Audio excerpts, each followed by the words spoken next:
we paid a high personal cost. It wasn't just me alone. Even people working with me, my special assistants, who were not even given jobs after. Some of them were told, you worked with us, so we are not going to employ you. Some were victimized. You know, my family paid a very high cost. And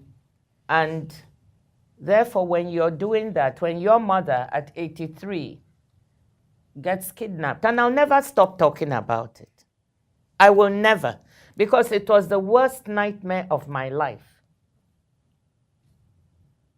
And when your mother overhears people talking about how are they going to dispose of her body, she overheard the people asking someone at the other end of the line, what thing we go do with him body?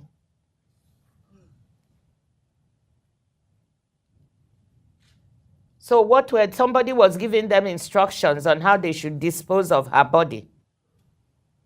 And this is my mother is a retired professor of sociology. So she's somebody who is schooled. It was terrifying. And if you mention it to her today, she begins to shake. We can't talk about it with her. She's still alive. But if you see her and you say, what, do you remember what happened? She starts shaking. That to me was a huge, huge cost. Then the attempts that were made to attack me, myself, which you read of in the book, physically harm me. Well, for me, I was less worried.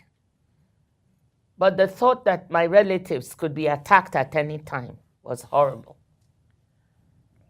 So it was not easy. When that didn't happen, then they tried to damage my reputation.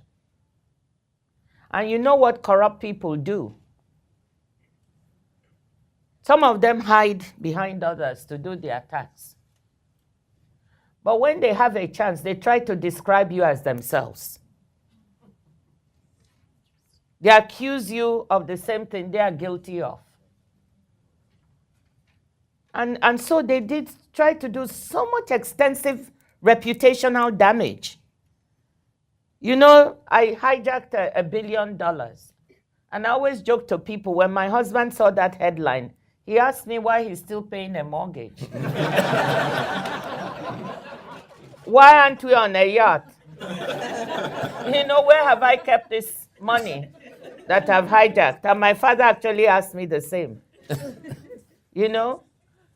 So they try to do reputational damage.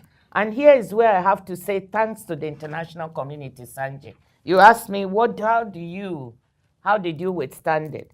I withstood it because I had Nick Stern is here, you know, who endorsed the book. Homi Masood, there's so many friends. Internationally, people were behind me and saying, we know you're not like that. You've been with us for 25 years, 30 years. We know what you're capable of. There were some in the international community who may have, you know, thought it was true or not true. I don't really care. 90% of people were behind me. And what I say is that's extraordinary, that I had that luck. What of others who didn't have an international career?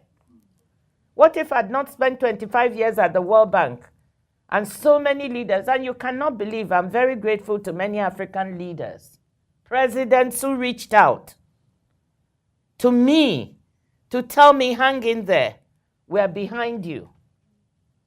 You know, so it's that kind of support. You need to signal to people who are trying to fight that, by the way, there are people out here who believe in what you're doing.